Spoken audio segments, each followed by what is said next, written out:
On my 70th birthday, my son told everyone I was too old to understand real success. I just smiled and asked him to open his gift. The moment he saw what was inside, his hands started shaking. My name is Walter Miller. I'm 70 years old today. I've lived a full life, some rough, some kind. I ran a small home repair store for 39 years. I fixed leaking sinks, broken steps, and wobbly chairs for people who could not afford big repairs. I like to give discounts to single moms and older folks. My wife, Helen, used to say, "Walter, you're going to give the store away." I always laughed. "Then let me give it to people who need it, honey." She died 8 years ago. Since then, I talk to her every morning when I make coffee. It helps me feel steady. My son, Brandon, is 42 and very sure of himself. He wears sharp suits, drives a fast car, and says he is building empires. I do not know if he has built anything you can hold in your hands, but he is good with words. He hosts loud parties, posts videos online, and tells people how to win in life. He is smart. He learned numbers quickly as a boy. He just did not always learn kindness. Today, he decided to throw me a big birthday party at his house. He said, "Dad, it will be classy. A proper celebration." I would have been happy with a backyard grill, a paper plate, and my granddaughter, Ellie, sitting on my lap. But this party had a balloon arch, a string quartet in the corner, and a cake taller than my old toolbox. There were business friends I did not know and neighbors I had never met. A bartender in a white shirt kept filling glasses for people who never seemed thirsty. When everyone had a drink, Brandon tapped his spoon on his glass. The room went quiet. He stood beside me with an arm around my shoulder and a bright smile, the kind he uses for investors and cameras. "Friends," he said, "we are here for a legend, my father."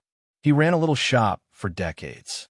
He believes in hard work, honesty, and all that old-school stuff. People laughed. I did not. He kept going. But let's be real. Times have changed. Today, success is different. It's about scale, about speed, about disruption. He looked at me and chuckled. "Honestly, Dad is too old to understand real success." The words were light, like a joke, but they cut like a new razor. Some guests laughed, some looked at the floor. Ellie squeezed my hand under the table. I felt the small shake in her fingers. That tiny shake was the only thing that hurt worse than the sentence. My son was not just talking down to me. He was teaching the room how to treat me. I smiled. I have been a father for long enough to know when a boy is showing off because he is scared of who he is without the show. I spoke softly. "Brandon," I said, "thank you for the party. Since I am too old, and you are so wise, would you do me one favor?" He puffed his chest. "Anything, Dad." I reached under my chair and brought out a small, plain gift box tied with a simple, blue ribbon. No shine, no glitter, just a box the size of a book. "Please open your gift for me," I said. The room leaned in. Cameras came out. He rolled his eyes a little, but played along. He untied the ribbon and lifted the lid. He parted the white tissue paper. He looked inside. His hands started shaking. He blinked once, twice. The smile slid off his face like a sticker in the rain. He stared at what he saw, and the color drained from his cheeks. I said nothing.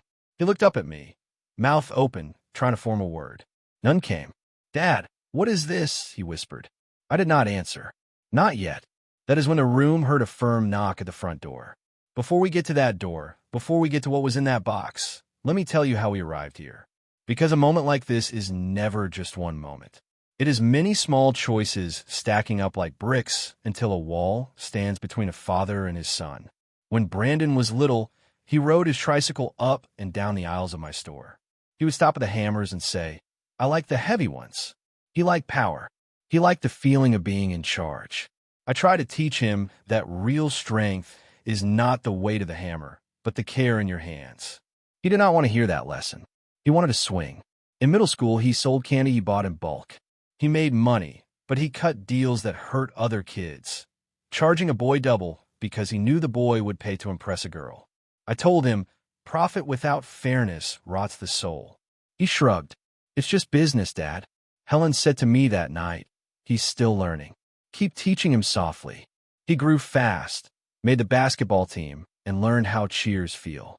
People liked being around him because he was loud and shiny. He graduated high school with honors and went to good college on loans and the savings I had put aside since he was born. I was proud. He studied business. He started saying words like leverage, scale, and exit. When he came home for breaks, he would stand in my store, hands on hips, and say, "Dad, this place is cute, but you need to modernize. You could fire half the staff and double your margins." He was talking about 3 people. One was a widow. One had a bad hip. One sent half her paycheck to her sister's kids. I told him, these margins are human lives. He rolled his eyes. Then he graduated, moved into a sleek apartment, and began raising money for a tech company that promised to change how home services are done. I asked him what the company did. He said, "We own no tools, no trucks, no workers. We own the app. We make the rules." He wanted me to invest part of my retirement. I gave him $50,000, the most I could risk. I told him I was proud. He hugged me and said, "You'll see, Dad. I'm going to make it big." For a while, he did. The app grew. He hired a team. He held meetings at Glass Office and posted photos with captions like hustle and grind. He stopped stopping by my store. He stopped calling on Sundays. He answered texts with thumbs up emojis. When Helen died, he came home for the funeral, cried hard, and then flew back that night because investors were in town. I put my hand on his shoulder at the airport and said, "Be gentle with your heart, son." He nodded without looking at me and walked toward the gate. 2 years later, I started to feel strange about my bank account. A small loan appeared that I did not remember signing. I asked the bank manager, a patient woman named Carol, to help me look. She frowned and pulled up a screen. "There's a line of credit in your name, Walter," she said. "It was secured against your house." My mouth went dry. That can't be right. She showed me an electronic signature with my name. It looked like mine, but knew my own fingers. I did not sign on screens. I sign on paper with a pen, slowly and with care, like I am writing to my wife. I asked Brandon. He laughed, but it was not a happy laugh. "Dad, I handled it. It's strategic. Short-term leverage. I'll pay it off in a month. You overthink." I told him I never gave permission for anyone to put a lien on my house. He patted my shoulder through the phone and said, "Relax. You're safe." He hung up to jump on a pitch. A month passed, then 3. The line stayed. I felt something sour settle in my chest. I did not yell. I did not accuse. I started keeping notes.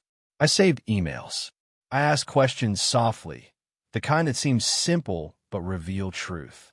I met with a lawyer named Grace Watson, a calm woman with clear eyes who listened to my story without interrupting. She said, "Walter, you have a kind heart. Keep it, but let's also use a wise mind." She helped me send requests for records. We found things that made my hands shake too. A form where my name had been clicked without my consent, a document that made Brandon the temporary financial agent during a medical hardship I never had, and transfers of tiny amounts that added up to more than I wanted to believe. I did not want to destroy my son. I wanted him to wake up. I still remembered the boy on the tricycle who liked heavy hammers. I still wanted to believe he could learn to hold them gently. So I made a plan that used truth, not cruelty. Grace helped me set up a trust that protected my house and savings. I changed my will. I created a scholarship in Helen's name for single mothers who wanted to learn trades, plumbing, carpentry, electric work, because hands that fix things are hands that heal. I also prepared documents that showed every line, every click, every strategic move Brandon made with my name. Not to shame him before the world, but to make him face himself. The little box I gave him today held those truths in a few simple forms. But I'm getting ahead of myself again. Let me return to the days before the party. A week before my birthday, Brandon called and said, "Big party, Dad. Black tie. I'll send a car." I said, "I'd rather have cake with Ellie and a quiet prayer for your mother." He laughed. "No one wants quiet, Dad. People want a show." I said, "Sometimes the quiet is where you hear what is true." He sighed, "Please, just let me do this." Ellie visited me 2 days later. She is 12. She has a kind face and a careful way with words, like her grandma Helen. She told me she made a slideshow of old family photos to play at the party. "Mom says we should keep it short so it doesn't kill the vibe," she whispered, eyes rolling. I smiled. "Your slideshow will be the only real thing there." I said. She hugged me and smelled like fresh laundry and crayons. Grandpa, she said, Dad is stressy lately. He yells on the phone. He's worried about runway and burn rate. He sleeps on the couch. I kissed the top of her head and told her worry is like fog. It looks big until the sun comes up. On the morning of my birthday, I made coffee and spoke to Helen like always. Honey, I said, help me be soft where I can and strong where I must. I put on my best suit, the one we bought together for our 40th anniversary. It is a little snug now.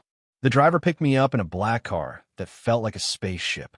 When we arrived, the house had lights like a hotel and a rug on the steps.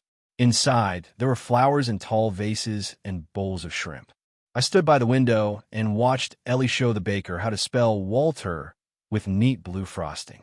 That small moment, her tiny finger pointing to the cake, calmed me more than anything. Then we came to the toast. The sentence, the slap covered in sugar. He's too old to understand real success. People smiled the way people smile when they do not understand the cost of their smile. I did not want revenge like fire. I wanted medicine, even if it stung. So I gave him the box. He opened it. He saw what he saw. His hands started to shake. Inside the box, between layers of white tissue, he had found knock, knock, knock. The sound cut the air. It was firm. It was official. It came again, louder. Brandon jerked his head toward the door, still holding the open box. The room turned. The quartet stopped playing mid-note. A drop of something, maybe water from a melting ice cube, hit the hardwood floor like a clock tick. I stayed seated. I knew the schedule, not because I wanted drama, because truth likes to arrive on time. Should I get it? Ellie whispered. No, sweetheart, I said gently. Let an adult. The butler, yes, he had hired a butler for one night, stepped forward and opened the door. A man in a neat blue blazer and a woman in a gray suit stood on the threshold. The woman held a stack of documents with colored tabs. The man wore a badge on his belt. They both had calm faces, the kind you learn in jobs where people shout at you for bringing them facts. Good evening, the man said. We're looking for Brandon Miller. Brandon's jaw tightened. He put the lid back on the box like he could unsee what he had seen. That's me, he said, forcing a smile. Whatever this is, it's a mistake. We're in the middle of a party. I understand, the woman said. Her voice was professional, not unkind. This will only take a moment. She stepped in. So did the man. Shoes clicked. Eyes followed. Sir, the woman said, holding out the papers. You've been served. The room gasped. A glass broke somewhere near the bar. Brandon did not take the papers. He stared at them like they were on fire. Served with what? He demanded, the showman rising up again. By whom? And that is where this chapter ends. Right there, with official papers hanging in the air between a son who thought success meant speed and a father who finally chose to move slowly, carefully, and right on time. For a long, heavy second, no one in that room moved. The papers hung in the air between Brandon and the woman in the gray suit, like a sentence waiting to be read aloud. Served, he repeated, his voice cracking halfway through the word.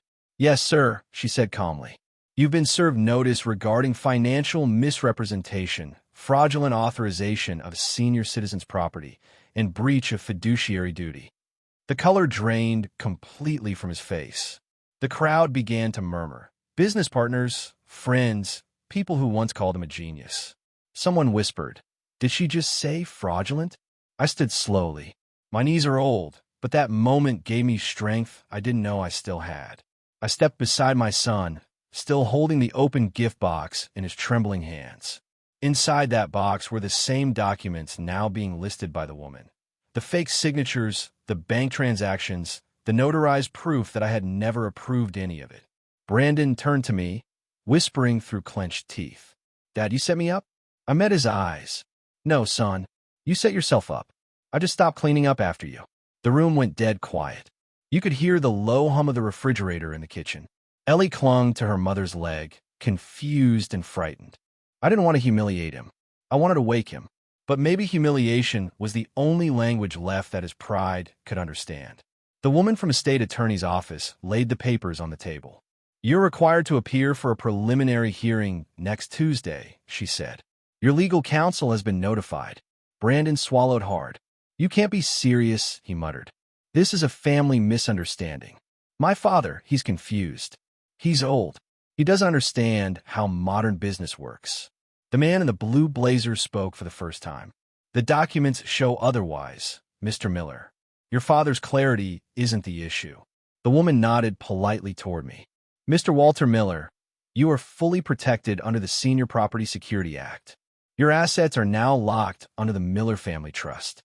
Congratulations, sir. I thanked her quietly. When they left, the front door closed with a heavy sound, like the end of a chapter no one was ready to finish. The silence that followed wasn't peaceful. It was heavy, the kind of silence that bends a man's shoulders. Brandon stood frozen, still holding the box. His wife, Vanessa, finally broke the quiet. Brandon, she whispered, what did you do? He didn't answer. He just stared down at the papers inside that box, his mind racing. Guests began to leave quietly, one by one. The string quartet started packing up. The laughter, the clinking glasses, all gone. I didn't say a word until the last car drove off, and it was just the four of us, me, Brandon, his wife, and little Ellie, who had fallen asleep on the couch. Finally, I said softly, Do you know why I did this here, in front of everyone? He didn't look up. To embarrass me. No, I said, to stop you from going any further down a road that was going to destroy you. He slammed the box shut. Destroy me? Dad, I built everything I have. You never believed in me. You still think hard work means fixing a fence or painting a porch. The world doesn't work like that anymore. I nodded slowly. Maybe, but honesty still does. He looked up, his eyes red, his voice shaking. You could have come to me privately. I did, I said. 3 times. He froze. He remembered.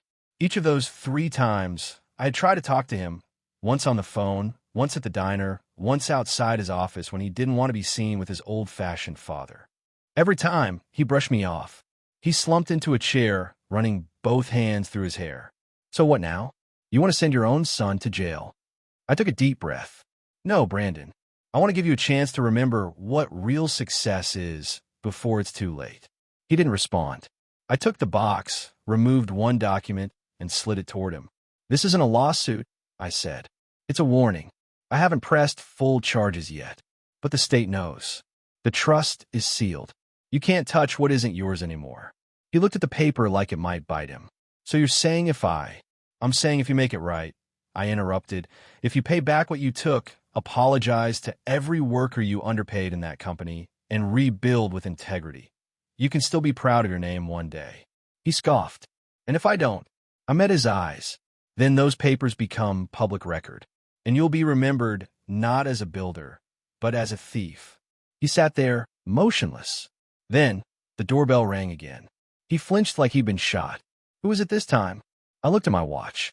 Probably not who you think. When Vanessa opened the door, a man in a beige coat walked in carrying a camera bag. He was from the local newspaper. Mr. Miller, he asked me, we're here to photograph you for the Community Hero Award tomorrow morning. You've been selected for your years of free work for seniors and veterans. We just wanted a quick quote. Brandon turned pale again. The reporter smiled kindly. You must be his son, Brandon.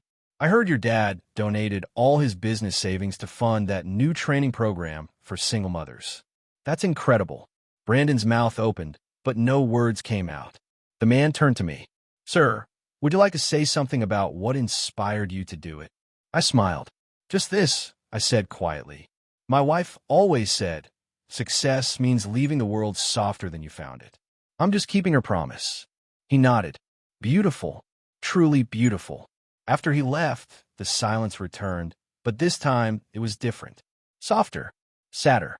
Brandon's eyes filled with tears. He whispered, You gave everything away? I nodded. To people who will build something real. Not apps, not illusions. Homes, skills, hope. He lowered his head into his hands. I thought you wanted to make money. I wanted to make meaning, I said gently. There's a difference. For the first time in years, he didn't argue. He just sat there, shoulders shaking, silent sobs filling the space between us. I placed a hand on his back. You can still change, son. The gift isn't the papers. It's the truth. What you do with it, that's your second chance. He didn't reply. but I saw his tears fall onto the box, small drops landing on old mistakes. I kissed Ellie's forehead and whispered, "Tell your dad I love him, even when he forgets what that means." Then I left the house quietly, the cool night air wrapping around me like forgiveness trying to find its way home.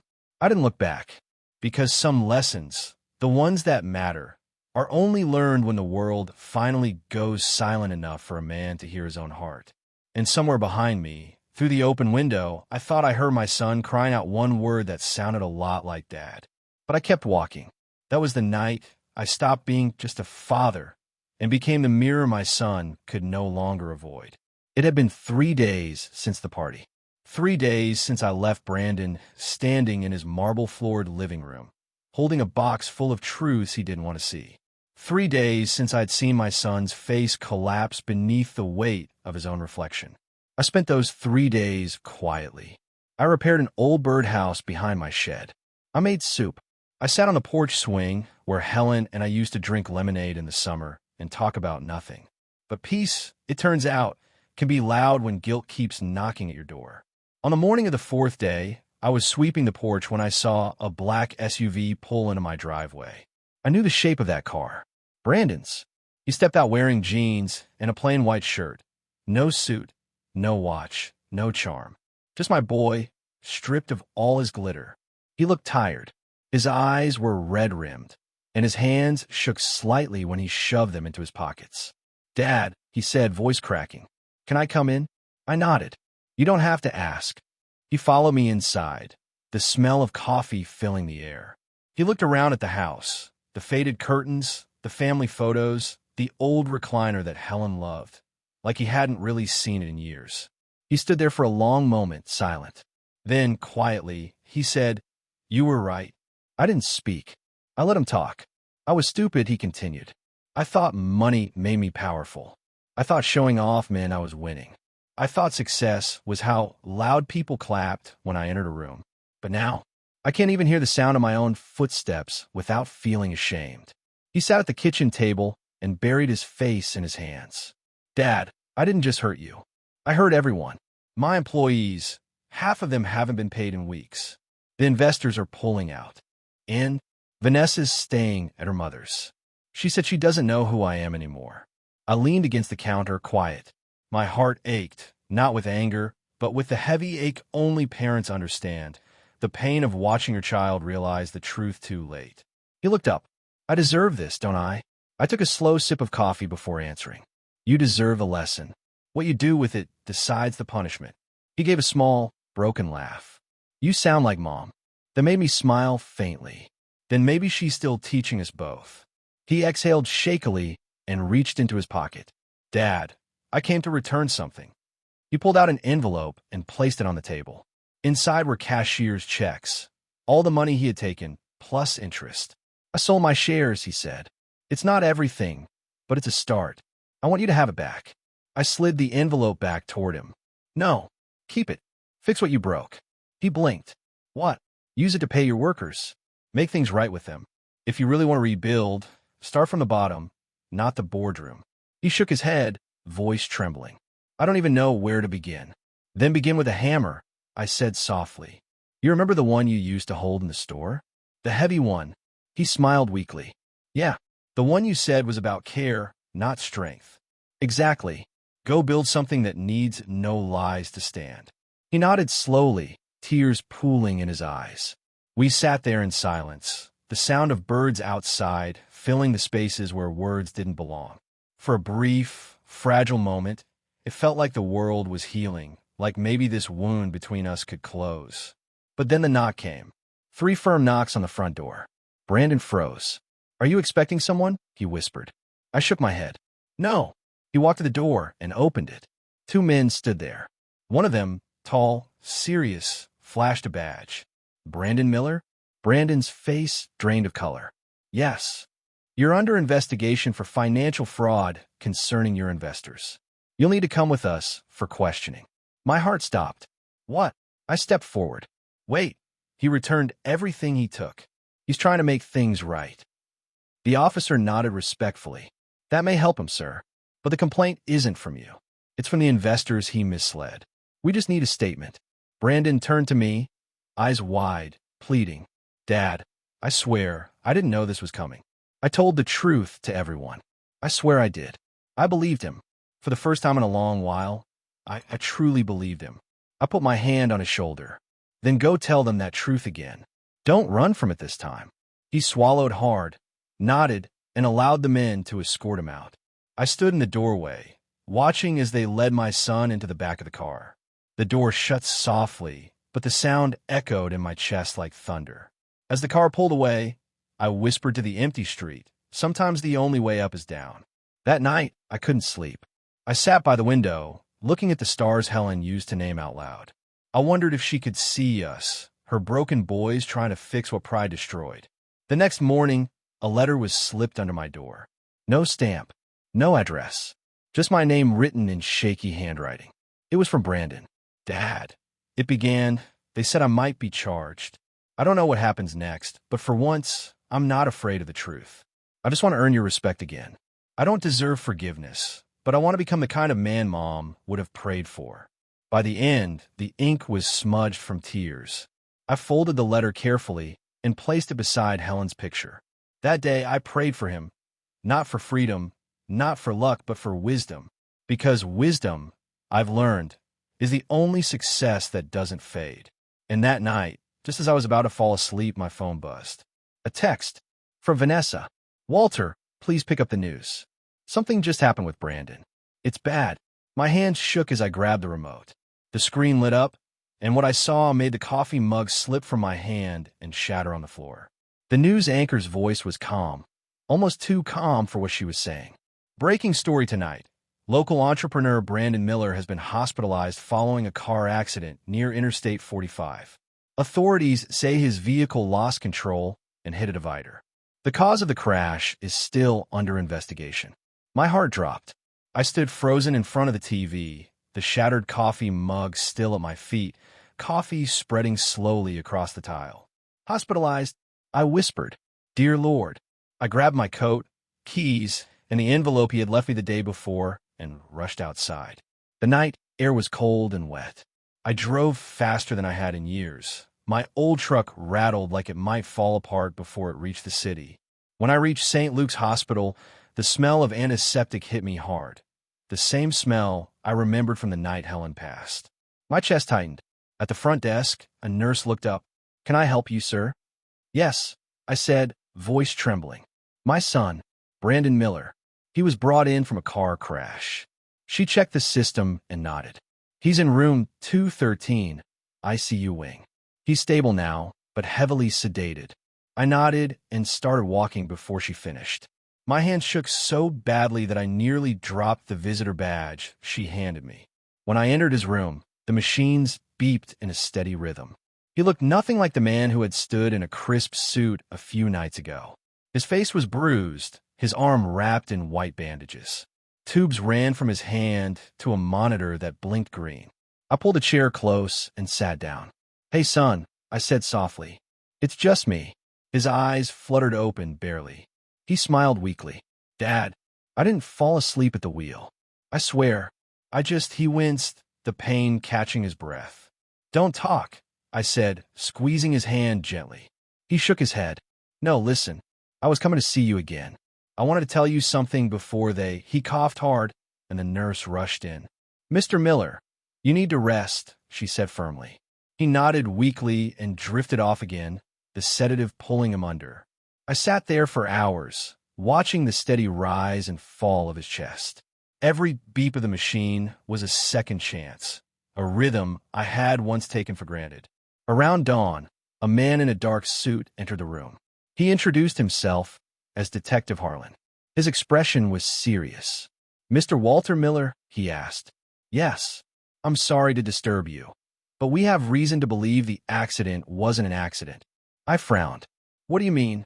He held up a tablet showing a photo of Brandon's wrecked car. The brakes were cut. I stared at the image, my mouth dry. "Cut? By who?" "That's what we're trying to find out," he said. "But we also found something else." This flash drive was hidden under the driver's seat. He handed it to me carefully. "It has your name labeled on it." I took it, confused and scared all at once. "Did you open it?" He shook his head. No, chain of custody. But since it's addressed to you, I'll log that you received it. If you find anything, call me. After he left, I just sat there, staring at that little black drive. What could Brandon have possibly hidden there? And why give it to me? Hours later, when the nurses changed shifts and Brandon was still sleeping, I drove home. I placed a flash drive into my old laptop, the same one I used for bookkeeping at the hardware store. It whirred and clicked before the screen lit up. There was only one folder. It was labeled, "For Dad, if something happens." I hesitated, then opened it. Inside were dozens of files, bank statements, screenshots, email threads, all showing something far darker than I expected. It wasn't just Brandon. His business partner, a slick man named Victor Hayes, had been the one moving money behind the scenes. Emails showed Victor threatening him, forcing him to sign fake invoices under his name. Brandon had tried to pull out, but Victor warned that if he spoke up, accidents happened. My stomach twisted. I scrolled down to the final file. It was a video message from Brandon, recorded 2 nights before the party.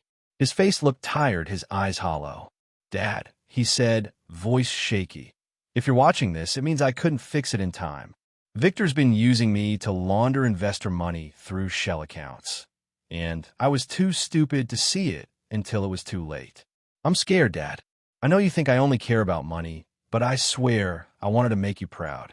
I didn't want you to find out this way." He paused, looking off camera like he was fighting tears. "If anything happens to me, the files in this folder will tell you everything. Don't trust Victor. Don't let him near Ellie or Mom. Please protect them." The video ended. I sat there in my chair, shaking, unable to move. Then the phone rang. I picked up, my heart still pounding. "Mr. Miller?" A voice said. "This is Detective Harlan. I thought you should know. Someone just tried to access your son's hospital room using a fake visitor badge. They ran before security could stop them." My blood went cold. I looked back at the laptop screen, then toward the dark window. For the first time since this began, I realized this wasn't just about money anymore. It was about survival. And if Victor Hayes thought an old man couldn't fight back, he was about to learn what 70 years of patience, heartbreak, and fatherly love could do. I didn't sleep that night. I sat in the living room with a laptop open on the coffee table, the glow of the screen flickering against the framed photos on the wall. One of Helen smiling in the garden, one of Brandon holding a toy hammer as a boy, and one of Ellie with a missing tooth, grinning wide. The files on that flash drive burned in my mind. Each document was a piece of a puzzle I didn't want to see. Victor Hayes, that slick partner of Brandon's, had been the puppeteer all along. He had used my son's pride like a leash, pulling him deeper into the mud of corruption. Now Brandon was lying in a hospital bed, half-conscious and branded a criminal, while the real villain walked free. And I knew, deep in my bones, that if Victor realized Brandon had exposed him, he'd try to finish what he started. But not while I was still breathing. I printed every file, every email, every thread from that flash drive, and tucked them neatly into an old leather binder, the same one I used to keep invoices for my store. Then I called Grace Watson, my lawyer. When she picked up, her tone was warm but firm. "Walter, it's past midnight." "What's wrong?" "Grace," I said, "I need your help again. This time it's about Brandon. Someone's trying to kill him." The pause on the other end lasted a full 3 seconds. "Come again. I have proof, files, emails, everything. His partner, Victor Hayes, has been laundering investor money through shell companies. Brandon tried to stop him. That's why his brakes were cut." She exhaled sharply. "Do not confront that man, Walter. Promise me." I didn't answer right away. "Promise me," she repeated. "I just want to make sure my boy wakes up alive," I said quietly. "That's all." By morning, I was on the road again, this time heading straight to Brandon's company headquarters downtown. The building looked exactly like the kind of place my son once bragged about. Sleek glass walls, an expensive logo, and a lobby that smelled like ambition. But ambition, I realized, can rot from the inside and still look polished on the outside. I walked up to the front desk. "I'm here to see Victor Hayes," I said. The receptionist, a young woman with nervous eyes, froze when she heard the name. "Do you have an appointment, sir?" "No," I said, "but he'll want to see me." She hesitated, then made a call. Moments later, the elevator doors opened, and out stepped Victor himself, tall, tan, and wearing a smug smile that could sell poison. "Mr. Miller," he said smoothly, walking toward me with outstretched hands. What a surprise. "How's Brandon holding up?" "Alive," I said. "For now." His smile faltered for half a second before returning. "That's good to hear. Let's talk in my office." I followed him up to the 12th floor. His office was everything mine never was: glass walls, a bar in the corner, and a city view that made him feel powerful. "Coffee," he offered. "No," I said flatly. "Let's skip the act." He raised a brow, pretending to be amused. "You've got quite the tone for a guest." I placed the leather binder on his desk and flipped it open. "Recognize these?" He leaned forward, glancing at the first page, an email chain with his name all over it. His eyes flickered. "Where did you get this?" "From the flash drive you try to hide under my son's seat," I said. His face darkened. "You're making serious accusations, Mr. Miller." "I'm not accusing," I said quietly. "I'm exposing." For the first time, his calm broke. He slammed the binder shut. "You think anyone's going to believe an old man over me? I own half this city's lawyers." I met his glare steadily. "Good thing I don't need lawyers. I need truth. And truth doesn't work for money." He smirked. "You're bluffing." "Maybe," I said, pulling my phone from my pocket. "But I just sent every file to the state attorney's office." "You can call that bluff if you like." His jaw tightened. "You shouldn't have done that." "Oh, I think I should have done it years ago," I replied. He stood up slowly, pacing toward the window. "You don't understand the kind of men you're dealing with." "I've been fixing broken things my whole life," I said. "You're just another crack in the wall." For a moment, neither of us spoke. Then he turned sharply, his eyes cold. "You know, accidents happen all the time, Walter. You should be careful driving back home." I looked him dead in the eyes. "You already tried that once." "Failed." That made him freeze. I picked up the binder and headed for the door. "You'll be hearing from the law next time, not me." Before I could reach the elevator, his voice came low and sharp. "If you hand those files over, your son won't make it out of that hospital alive." I stopped, my hands clenched, every nerve screaming to turn around. But I didn't. I walked out quietly, never showing him my fear. Outside, the sun was blinding. My truck looked small against the glass towers, but somehow it felt stronger. Real. Honest. When I got home, I called Grace again. "It's worse than we thought," I said. She sighed. "Walter, please tell me you didn't confront him." "I did," I admitted. "And now I need to make sure Brandon's safe." That afternoon, I drove back to the hospital. A police car was parked out front. Detective Harlan was inside, talking to nurses. He turned when he saw me. "Mr. Miller, I was just about to call you. We caught a man trying to bribe a nurse to move your son to a different room. He said it was for privacy. He ran when security intervened. We're checking the cameras now." My stomach turned cold. Was it Victor? Not sure yet. But whoever it was, they meant harm. I looked through the ICU glass. Brandon was still unconscious, but alive. That was all that mattered. I placed my hand on the window and whispered, "Hang in there, son. The storm's not over yet." And somewhere deep down, I knew the next move wasn't just about justice. It was about ending the game entirely. 2 nights later, the storm broke. Rain lashed against the hospital windows, streaking down the glass like tears from the heavens. Lightning flashed across the parking lot, followed by thunder that rolled through the building's bones. I was sitting beside Brandon's bed, reading his letter again, the one he wrote from jail before the crash. His words were shaky but full of remorse. Every sentence carried the same message. "I'm sorry, Dad. I just wanted to make you proud." He was still asleep, his breathing shallow but steady. The machines blinked softly in the dark room, the only light besides the glow from the storm outside. Then footsteps, soft, careful, coming from the hallway. Something about them made the hair on my arms stand up. Through the small gap under the door, I saw the flicker of movement, a shadow. Too slow for a nurse, too deliberate. I quietly stood, took off my jacket, and stepped to the side of the door out of sight. My heart was pounding, but not from fear, from something older. Instinct. The door handle turned. The door opened just wide enough for a man to slip through. A tall silhouette, wearing dark clothes and a cap pulled low. He looked around once, then moved toward the bed. He didn't see me. His hand went into his jacket and came out holding a syringe. For one breath, I froze, then something inside me snapped. "Hey!" I barked, stepping out from behind the door. He spun around, startled. His eyes went wide, and in that flash of lightning, I saw his face clearly for the first time. Victor Hayes. He lunged forward, trying to shove the syringe into the 4-line, but I grabbed his wrist. The syringe clattered to the floor. He slammed me hard against the wall, knocking the wind out of me. "I told you to stay out of this, old man," he hissed. I shoved him back with every ounce of strength my 70 years could give me. "And I told you," I growled, "you don't touch my son." We struggled. He was younger, stronger, but I had something he didn't: purpose. He swung once and caught me in the jaw, but I didn't fall.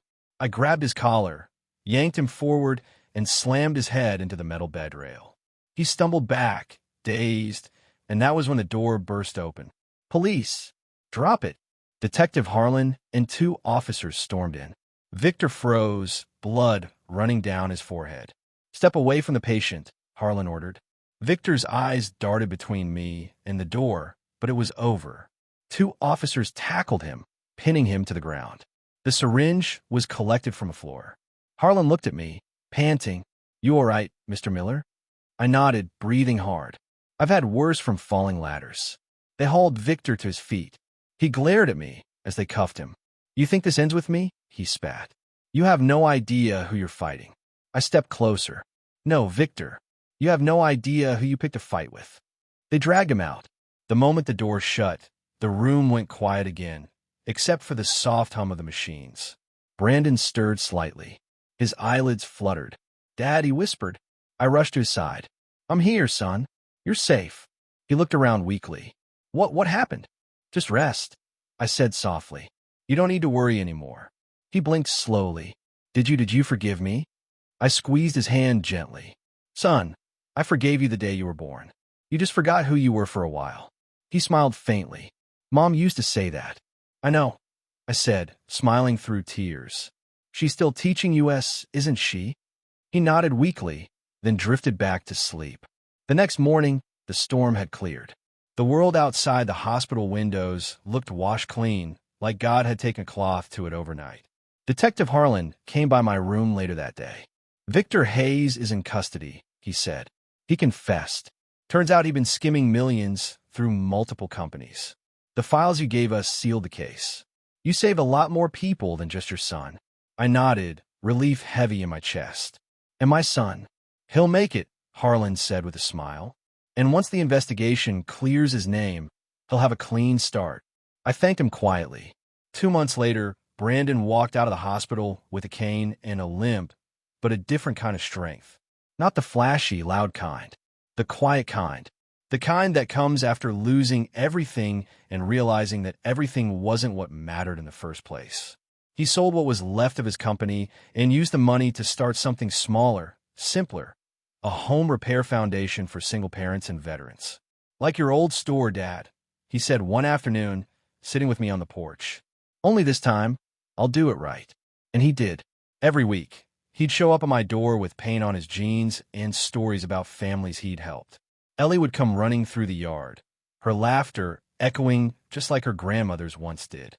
One evening, as the sun dipped low, Brandon turned to me and said, "You know what I realized, Dad? You weren't too old to understand success. I was too young to understand peace." I smiled. "Took you long enough." He laughed quietly, then reached into his jacket pocket. "By the way, I never got you another birthday gift after everything." He handed me a small, neatly wrapped box. I opened it. Inside was a tiny gold hammer, a keychain engraved with the words, "Real success builds, not breaks." For the first time in years, I felt tears run down my face, not from pain, but from pride. I looked at my son, this man who had fallen so hard and still found a way to rise again. And I thought of Helen, somewhere beyond the clouds, smiling that soft smile of hers. I whispered to the wind, "We did it, honey. He's home." Brandon looked at me, confused. "What did you say?" I shook my head. "Nothing, son. Just talking to your mother." He smiled. "Tell her I said thank you." I nodded. "She hears you." The sun sank behind the trees, and for the first time in a long time, the world felt right again. Sometimes revenge isn't about making someone hurt. Sometimes it's about forcing the truth into the light and letting it heal what pride destroyed. That day, I learned something my 70 years have been trying to teach me all along. Real success isn't measured by applause. It's measured by peace.